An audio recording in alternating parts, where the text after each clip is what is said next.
Ayan, magandang araw mga boss. Welcome to KB Garage, Libungan Automotive Repair Shop. May unit na naman tayo ngayon. Puso fighter drop side. Ayan, yung issue nito ay madumi yung tangke. Paraging binabaklas yung foot valve nya, nadudumihan yung foot valve. So ngayon ay nalinisan natin yung foot valve at sinauli na sa ilalim. So binaklas namin yung tangke at pinating. Ayan, silinisan natin. Saka pangalawa ay yung dragling nya ay kinonvert ko ng bagong ball joint. Ayan, kinonvert pa, papasok dito. So ito na yung luma nya. So sira na, kalog na masyado.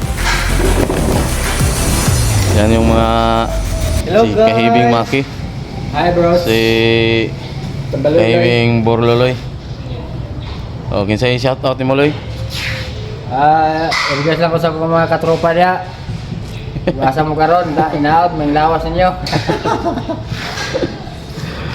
So may unit din tayong BB dam na puton tornado.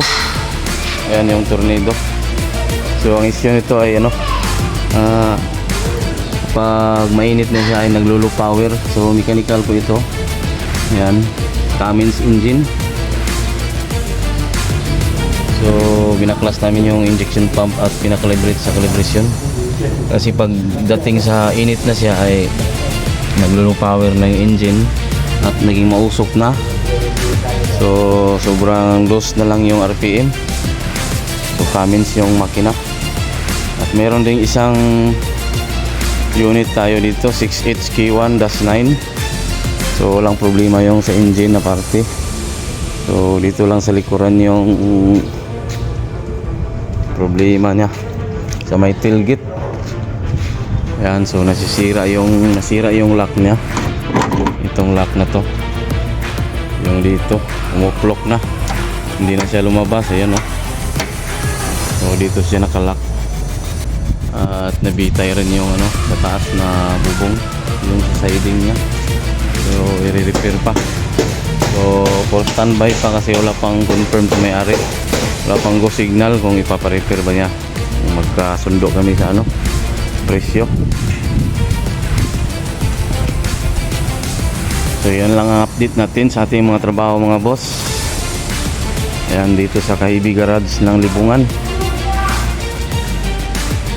So ito ay pinakalibrate pa sa injection pump, sa calibration yung injection pump. Hindi pa natapos, so inantay pa namin yung pisa niya.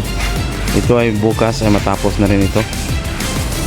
Ayan, pinalitan din ng dragling at ito tie rod in na dalawa, bago na ito. Ayan dalawang tie rod in sa ilalim. So thank you for watching. Welcome sa KB Garage. Thank you and God bless.